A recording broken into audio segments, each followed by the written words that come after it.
Now let me talk about Jade Cargill and Marina Shafir. I know that all of you are well aware of all the social media craziness that went on this past week. When JD made the comment under an AEW tweet, when they posted that Marina Shafir and Jade Cargill were going to have a match on Dynamite this week, and he said, please, oh God, no. Which anybody who has seen the Marina Shafir matches on television so far would say the exact same thing. And because the wrestlers were tagged in the tweet, they saw that. And so Jade Cargill decided to respond. And of course, it's the same insults that we've heard from so many people in the wrestling business, living in their mother's basement, you're a mark, you're this. Very original content. They all need new material. All of a sudden, there was all of this talk about Marina Shafir against Jade Cargill on Dynamite. And now, are they going to go out there and, are they going to have their working boots on? Are they going to go out there and they're going to have this great match? And then Dynamite came and went, and what we saw wasn't even a match. It was more of an angle than a match. It was Vicky Guerrero and Nyla Rose coming out on stage with a live mic to do commentary, running commentary during this match. And the story was really about Jade and Nyla, because Nyla has stolen the TBS championship. And Nyla has been walking around with Jade's belt. That's the whole storyline here. She stole her title. Marina Shafir was an afterthought.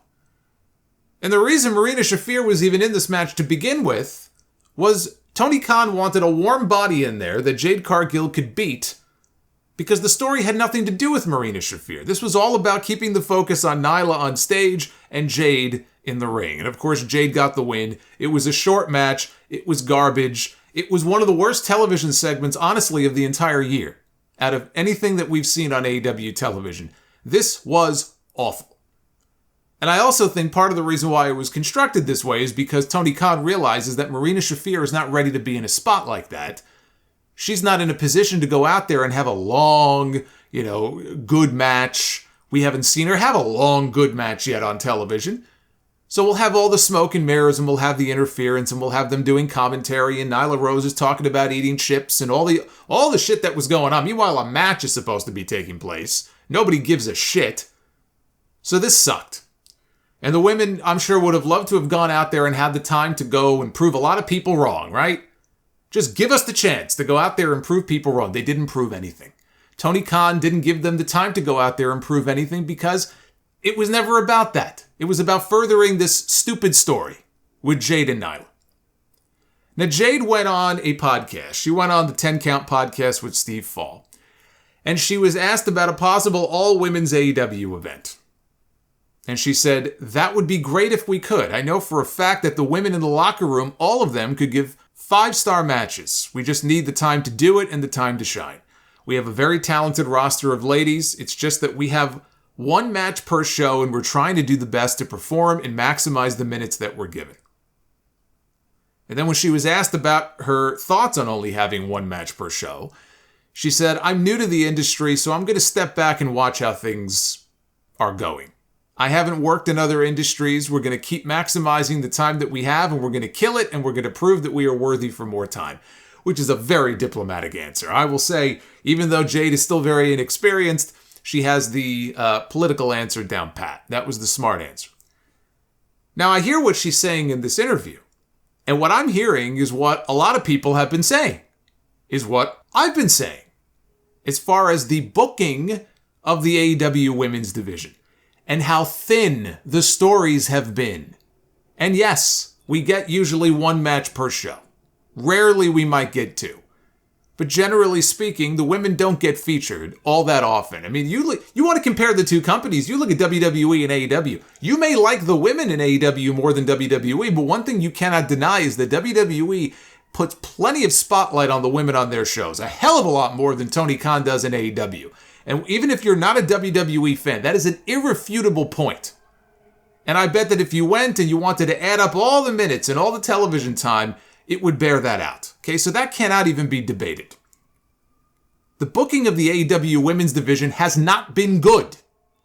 And it's not necessarily always a reflection on the talent in the ring. There are women in that roster who were very rough around the edges and who are not ready for prime time. But what also hurts is I went and I browsed the women's roster on the AEW website. And when you do that, you realize how badly the division has been ravaged by injuries. First of all, they still have AQA listed on there. She was a graduate of Booker T's Reality of Wrestling. She signed with the company in February. And then in July, she posted on social media that she was taking a break from wrestling because she has other more important issues in her health and her mental health to address. So she basically retired. And they still have her listed on the website, possibly because she's still under contract. Chris Statlander is out hurt. Layla Hirsch is out hurt. Mercedes Martinez, technically with Ring of Honor, but she has been out hurt. Red Velvet is out hurt. Ruby Soho is out hurt. Thunder Rosa, their champion, is out hurt. Then there's Paige Van Zandt. She trained with Gangrel for one day, and she hasn't been back since, and yet she's still listed on the roster. So there is a very big injury issue that has plagued this women's division. I'm not making excuses for Tony Khan. This does not excuse a lot of the booking of the women's division over the past 6 months, but you also cannot ignore the fact, look at the names I just read off for crying out loud. They have been plagued by injuries. And they're going to start soon, hopefully. Not all of them, but in the next few months, they should be able to get some of these names back. And I look ahead and it's like, well, where do you go from here? What do you do with the AEW women's division? How do you map out the next 3-4 months with the AEW women's division? First of all, you get Thunder Rosa back. She's hoping to be back by January. You get Thunder Rosa back, you get to do that title versus title, champion versus champion unification match with Toni Storm. The match that we were supposed to get it all out. With Chris Statlander out now for months, she's got the ACL injury. Jamie Hayter should be the one to take the TBS title from Jade Cargill. That is once she splits away from Britt Baker.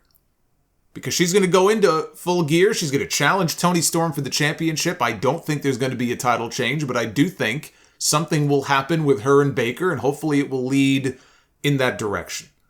She feels like she's just ready to break out, Jamie Hayter.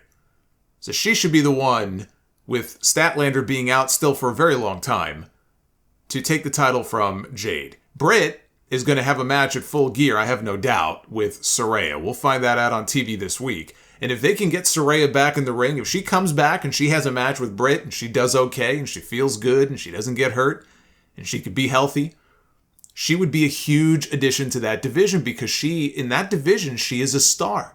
Her real usefulness is going to be in the ring. So if she can prove that she can still go and she can stay healthy, think of all the different names that she has never had the chance to work with before, who now she could go ahead and work matches against. I look at somebody like Anna Jay. Anna Jay is being completely wasted in the Jericho Appreciation Society. They have turned her into a fucking punchline. If you look at this woman the wrong way, she's like a cartoon character now. I'll choke you out. I'll choke you out. I'll choke you out. But what is she doing? She's not doing anything. Now the Jungle Boy is on his own, right? No more Luchasaurus.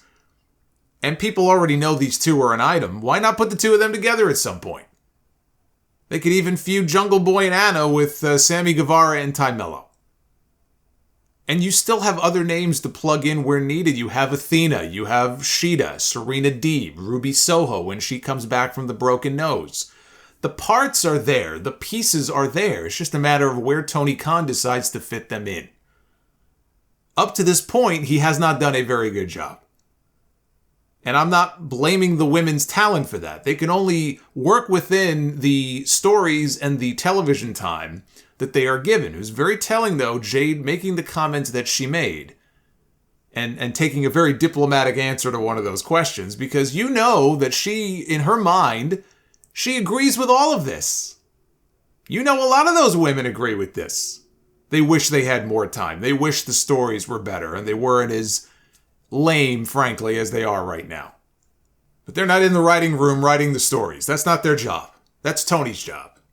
And he needs to do a better job.